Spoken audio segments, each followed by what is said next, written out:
Hello girls, good morning. आज जो हमारा टॉपिक है वो है लाइट्स के बारे में, लाइट अरेंजमेंट। आपने इससे जो पहले वीडियो देखी है उसमें था आपका जो है लाइट्स के बारे में कि सोर्सेस ऑफ लाइट्स क्या है या फिर लाइट का यूज़ किस प्रकार करते हैं या लाइट्स का हमारी लाइफ में कितनी इम्पोर्टेंस है। अब है यहाँ पे थोड़ी सी डेफिनेशन है लाइट्स के बारे में और लाइट क्या है इसके बारे में हम पढ़ेंगे। प्रकाश स्वयं एक अदृश्य पदार्थ है, मतलब प्रकाश एक अदृश्य है। प्रकाश को हम ऐसे नहीं देख सकते कि कोई वस्तु है या छू के महसूस कर सकते हैं। वो एक अदृश्य है, मतलब दिखता नहीं है, जो सिर्फ हमें किरणें दिखती हैं।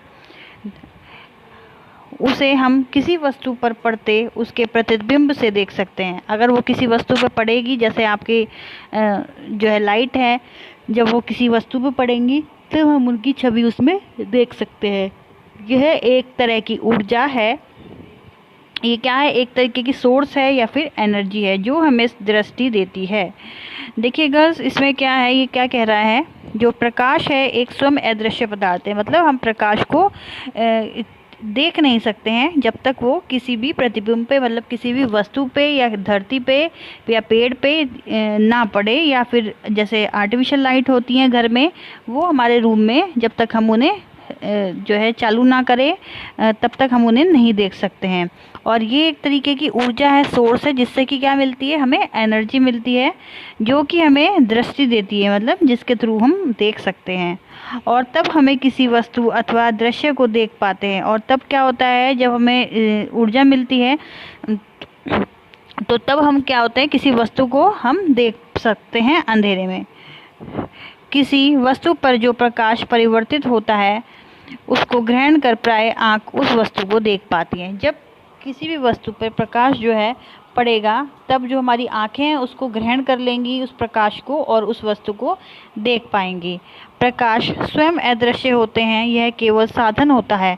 प्रकाश जो क्या है, स्वयं अदृश्य होते हैं, ये सिर्फ एक साधन है। क्या है? देखने का या फिर एनर्जी का। यह एक प्रकार की विकिरक ऊर्जा यानी रेडिएंट एनर्जी होती है जिससे हमारे लिए देखना संभव होता है। ये एक प्रकार की क्या है, रेडिएंट एनर्जी है या विकिरण ऊर्जा है जिससे हमारे लिए देखना संभव होता है। जब तक ये सोर्स हमें नहीं मिलेगी तब तक हम किसी भी वस्तु को या किसी भी पदार्थ को हम नहीं देख पाएंगे। प्रकाश की जो परिभाषा है वो आपकी ये है, इस प्रकार है।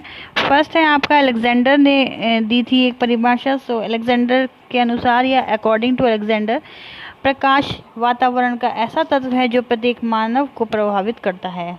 मतलब प्रकाश जो है वातावरण का एक ऐसा तत्व है या एक ऐसा एलिमेंट है जो क्या करता है, मानव को प्रभावित करता है। और बेसिक बात है, प्रकाश का मानव के जीवन पे बहुत ही अधिक गहरा प्रभाव है या फिर बहुत ही अधिक गहरा एलिमेंट है प्रकाश मानव के जीवन में, क्योंकि उसकी वजह से ही सारे कार्य जो है संपन्न हो पाते हैं, दिन में हो चाहे रात में हो।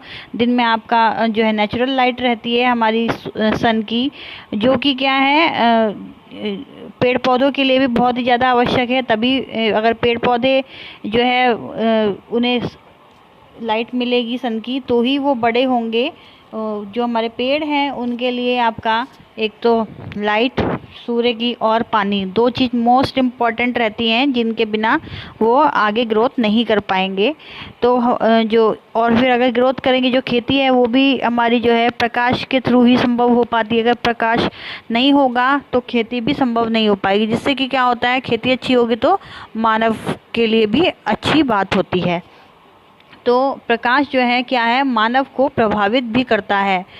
सेकंड है आपका पीट पिकेट और अर्नोल्ड के अनुसार, या पीट पिकेट और अकॉर्डिंग टू अर्नोल्ड के अनुसार, प्रकाश ऊर्जा का वह स्वरूप है जो दृष्टि को संभव बनाता है। ये हम ये भी कह सकते हैं कि जो लाइट है वो ऊर्जा का वो स्वरूप है या वो शेप है या कुछ भी कह लीजिए, जो क्या है हमारे देखने की दृष्टि को संभव बनाता है। थर्ड है आपका हेलन जे वॉन जेंटे के अकॉर्डिंग, प्रकाश ऊर्जा का वह रूप है जो कि देखने की क्रिया को संभव बनाता है। इन्होंने तीनों ने एक ही बात कही है कि प्रकाश जो है ऊर्जा का वह रूप है, मतलब सोर्स ऑफ एनर्जी है या शेप क्या रूप है, स्वरूप है ऊर्जा का, जो कि क्या करता है, हमें जो देखने की क्रिया है हमारी वो उसको पॉसिबल बनाती है। फोर्थ है आपका encyclopedia of science and technology. तो इसमें क्या कहा गया है, प्रकाश शब्द प्राय संचरित विद्युत चुंबकीय ऊर्जा के लिए प्रयुक्त किया जाता था। जो प्रकाश था वो पहले किसके लिए प्रयुक्त किया जाता था, ये शब्द विद्युत चुंबकीय ऊर्जा के लिए, मतलब जो भी ऊर्जा हमें विद्युत के द्वारा प्राप्त हो रही है उसको कहा जाता था, जो कि दृष्टि से संबंधित है। विस्तृत रूप में प्रकाश के अंतर्गत विकिरण की पूरी सीमा को सम्मिलित किया जाता है, जो कि विद्युत चुंबकीय स्पेक्ट्रम कहा जाता है। जो आपकी प्रकाश के अंतर्गत जो भी विकिरण की पूरी सीमा है, मतलब जिस तरीके से लाइट आती है, सोर्स क्या है, उसके बाद हम कैसे उसको स्टोर करेंगे, लाइट को कैसे चालू करेंगे और कैसे घरों तक पहुंचाएगी वो, तो उन सब की सीमाओं को सम्मिलित किया जाता है, जो कि विद्युत चुंबकीय स्पेक्ट्रम कहलाता है। फिर अगर आपका प्रकाश की विशेषताएं, इसमें क्या है, 1 सेकेंड गर्ल, प्रकाश की जो विशेषताएं उसके बारे में पढ़ते हैं। प्रकाश के बारे में कुछ आधारभूत तथ्यों को जानना भी आवश्यक है। रंग आयोजन में प्रकाश एक महत्वपूर्ण कारक है। यह ध्यान रखना चाहिए कि बिना प्रकाश के कोई रंग नहीं होता। और बेसी बात है गर्ल्स, अगर हमारे जीवन में कितने भी कलर आ जाए, लेकिन अगर प्रकाश नहीं है तो हम उन्हें देख नहीं सकते हैं। उन रंगों का हमारे जीवन में होने का कोई फायदा नहीं है। उसी प्रकार हम भले ही पोत के अंधेरे में महसूस कर सकते हैं, किंतु प्रकाश के स्रोत के बिना उसका दृष्टिगत महत्व नहीं है। मतलब पोत के अंधेरे से मतलब ये है कि हम किसी भी वस्तु को महसूस तो कर सकते हैं अंधेरे में, लेकिन अगर प्रकाश नहीं होगा तो उस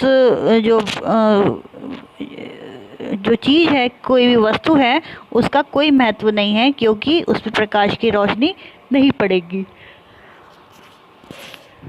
फिर है गर्ल्स आपका, जब प्रकाश की किरण सतह को स्पर्श करती हैं तो वह या तो अभिशोषित होती हैं या परिवर्तित होती हैं। मतलब जब प्रकाश की किरणें धरती को छूती हैं तो वो क्या होती हैं, या तो अवशोषित हो, मतलब जो धरती होती है हमारी वो ग्रहण कर लेती है उन्हें, या फिर उसे परिवर्तित कर देती है।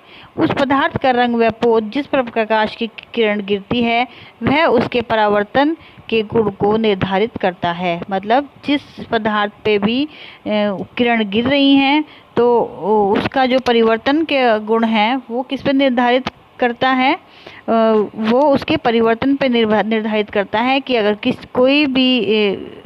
अगर जो आपका प्रकाश है किसी भी वस्तु पर गिर रहा है, उसके बाद वो किस तरीके का दिखेगा, या उस प्रकाश पड़ने के बाद वो उसका रंग रूप स्वरूप में कुछ चेंजेस आएंगे या नहीं आएंगे, तो वो किस पर निर्धारित करता है, परावर्तन के गुणों पर निर्धारित करता है। मंदकाली सतह प्रकाश की सभी किरणों को अवशोषित कर लेती है। जो आपकी मंदकाली सतह होगी, मतलब जो जहाँ पे सीलन होगी और बहुत ही अंधेरा होगा, तो वो सतह क्या होगी, प्रकाश की किरणों को भी अवशोषित कर लेती है वो जगह। चमकदार सफ़ेद सतह प्रकाश की सभी किरणों को परिवर्तित करती है। और यदि अगर चमकदार सतह होगी, सफ़ेद सतह होगी, तो वो क्या होगी, जो जिस सतह पर पड़ेगी तो वो किरण परिवर्तित कर देती हैं एक एनर्जी के रूप में। हम रंग को इसलिए देखते हैं क्योंकि सतह के पदार्थों पर पिगमेंट होते हैं। हम रंग को किस तरह देख पाते हैं, क्योंकि जो सतह होती है जहाँ पे रंग है वहाँ पर क्या होते हैं, उन पदार्थों पर पिगमेंट्स होते हैं। यह सतह कुछ प्रकाश की किरणों को अवशोषित करती है, और ये जो सतह होती है वो हमारी प्रकाश की किरणों को एब्जॉर्ब कर लेती है और अन्य को परिवर्तित कर देती है, और जो अन्य होती हैं उन्हें परिवर्तित कर देती है। रंगों के टिंट या बहुत हल्के रंग सतह को छूने वाली अधिकांश प्रकाश किरणों को परिवर्तित कर देती है। गहरे रंग अधिकांश प्रकाश किरणों को अभिशोषित कर लेती है। जो गर्ल्स आपके हल्के रंग होते हैं वो क्या होते हैं, जो एनर्जी है मिल रही है हमें लाइट्स के थ्रू, तो वो उन्हें परिवर्तित कर देती है किसके रूप में, एक एनर्जी सोर्स के रूप में। जो अगर हल्के रंग पे लाइट पड़ेगी तो वो चीज़ अच्छे से नज़र आएगी, और अगर गहरा रंग होगा तो वहाँ लाइट इतनी काम नहीं करेगी, और जो आपकी किरणें हैं प्रकाश की वो जगह उस जगह को अवशोषित कर लेती है और बहुत थोड़ी किरणों को परिवर्तित करती है। मंद या आसान पोत की प्रकृति थोड़ी मात्रा में प्रकाश किरणों पर परिवर्तित करने की होती है, अपेक्षाकृत चमकदार और चिकने पोत के। तो बस ये है आपकी आज की वीडियो। अगर कुछ नहीं समझ में आया है तो आप जूम मीटिंग में डिस्कस कर सकते हैं। Okay girls, take care, bye.